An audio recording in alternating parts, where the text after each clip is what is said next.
તો વધુ સમાચારમાં વાત કરીએ તો અમદાવાદમાં એએસઆઈને ટક્કર મારી મોતને ઘાટ ઉતારવાનો મામલો સામે આવ્યો છે। અમદાવાદમાં બુટલેગરોએ એએસઆઈ બલવંત નીનામાને ટક્કર મારી હતી। તો અંતર્ગત બુટલેગરે કારથી મારેલી ટક્કરમાં એએસઆઈ બલવંત નીનામાનું મૃત્યુ થયું છે।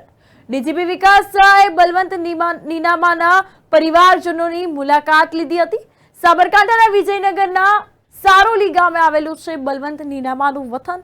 એએસઆઈ બલવંત નીનામાના મોત બાદ પરિવારમાં ભારે રોષની લાગણી જોવા મળી છે।